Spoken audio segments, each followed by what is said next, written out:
വാഴ്ചരേഖകൾ അത് കേരള നേതൃത്വത്തിൽ മുജാഹിദീന്റെ അഭിപ്രായമാണെന്ന് എനിക്ക് അഭിപ്രായമില്ല. അത് ചില വ്യക്തികൾ അങ്ങനെ പ്രസംഗിക്കുന്നു പറയുന്നുണ്ടെങ്കിൽ കൗമ അടങ്ങണം എന്നാണ് എനിക്ക് പറയാനുള്ളത്. ഇത് ആദർശം സംസാരിക്കുന്ന വേദിയാണ്. നിങ്ങളിവിടെ നിന്ന് ഇങ്ങനെ കൂവിയാൽ വിഷയം സംസാരിക്കാൻ കഴിയില്ല. എന്റെ പ്രധാനപ്പെട്ട ചോദ്യത്തിലേക്ക് ഞാൻ കിടക്കുകയാണ്.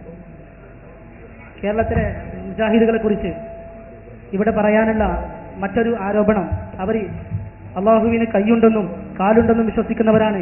വളരെ പരിഹാസ്യ രൂപേണയാണ് ഇവിടെയുള്ള സുന്നികൾ അവരെക്കുറിച്ച് കളിയാക്കുകയും പരിഹസിക്കുകയും ചെയ്യുന്നത്. എനിക്ക് ചോദിക്കാനുള്ളത്, പറയാനുള്ളത്, ഇത് ഖുർആൻ കൊണ്ടും ഹദീസ് കൊണ്ടും സ്ഥിരപ്പെട്ടൊരു സംഗതിയാണ്. അതിനെ പരിഹസിക്കേണ്ട സംഗതിയല്ല.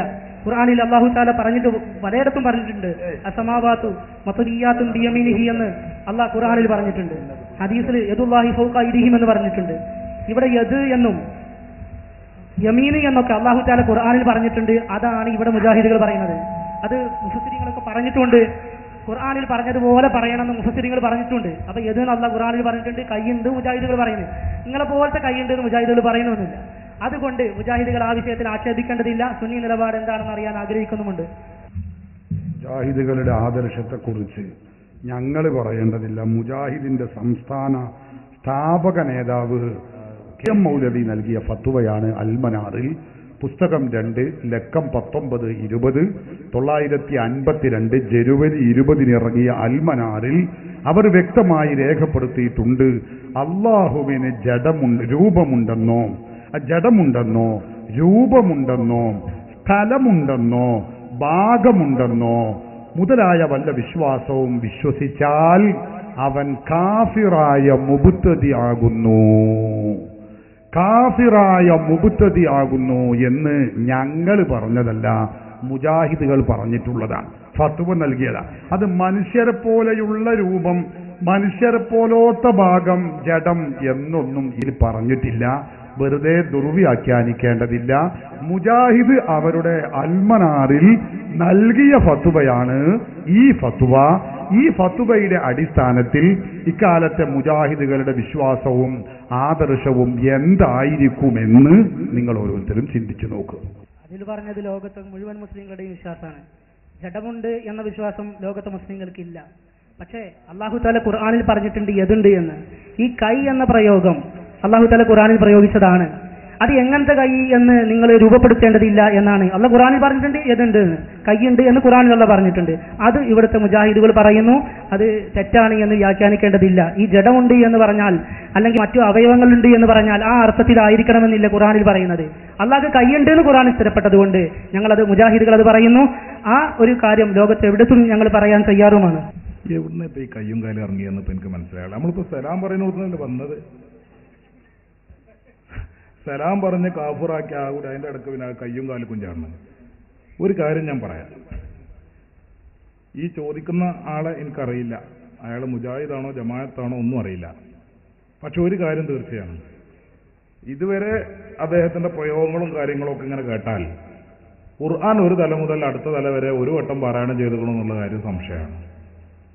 ഈ ഖുർആൻ ഒരു പ്രാവശ്യം ഒന്ന് പാരായണം ചെയ്യുകയോ അല്ലെങ്കിൽ അത് അർത്ഥസഹിതം മനസ്സിലാക്കുകയോ ചെയ്യാൻ പോലും പ്രായമായിട്ടില്ലാത്ത ഒരാൾ, ഞാൻ അദ്ദേഹത്തെ കൊച്ചാക്കിയത് അതിനുള്ള പ്രായമായിട്ടില്ല, അതിന് പോലും പ്രായമാകാത്ത ഒരാൾ അള്ളാന്റെ കയ്യിനെയും കാലിനെയും അള്ളാന്റെ ചന്തിനെയും ഒക്കെ കുറിച്ച് ചർച്ച ചെയ്യാന്ന് പറഞ്ഞാൽ അത് കുറച്ച് ബുദ്ധിമുട്ടുള്ള കാര്യമാണ്.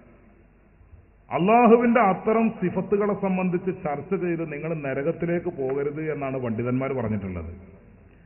ഇസ്ലാമിന്റെ അത് സംബന്ധിച്ച കാഴ്ചപ്പാട് ഞാൻ ഒറ്റ വാക്കിൽ നിങ്ങളോട് പറയാം. പരിശുദ്ധ ഖുർആനില് അല്ലാഹു തആല വജ്ഹ് എന്ന് പറഞ്ഞിട്ടുണ്ട്, യദ് എന്ന് പറഞ്ഞിട്ടുണ്ട്. അതുപോലുള്ള പ്രയോഗങ്ങളൊക്കെ ഹദീസുകളിലും കാണാം. ഇത്തരം പ്രയോഗങ്ങൾക്ക് പരസ്യമായ പ്രത്യക്ഷത്തിലുള്ള അർത്ഥം നൽകാൻ പാടില്ല. അങ്ങനെ നൽകിക്കഴിഞ്ഞാൽ ഒരുപാട് ബുദ്ധിമുട്ടുകളുണ്ട്.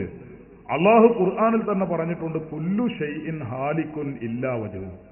എല്ലാ സാധനവും, എല്ലാ ഭാഗവും നശിക്കും, എല്ലാ വസ്തുക്കളും നശിക്കും, അള്ളാഹുവിന്റെ മുഖമൊഴിച്ച് എന്ന് പറയണം ഇവരുടെ അർത്ഥപ്രകാരം. വജ്ഹിന് അർത്ഥം പറഞ്ഞാൽ അള്ളാന്റെ മുഖം വെച്ച്. അപ്പൊ അള്ളാന്റെ കാലിങ്ങനെ ദ്രവിച്ച് പോയി. പിന്നെ അങ്ങോട്ട് തുടമ്പക്കെത്തി. മറ്റേ ആ രോഗികളുണ്ടല്ലോ, ഒരു തരം രോഗികൾ, അങ്ങനെ ആ കാലൊക്കെ ഇങ്ങനെ ദ്രവിച്ച് പോയി. കാലൊക്കെ കഴിഞ്ഞാൽ പിന്നെ ഒരു കേന്ദ്രപ്രദേശമുണ്ട്, അതൊക്കെ പോയി.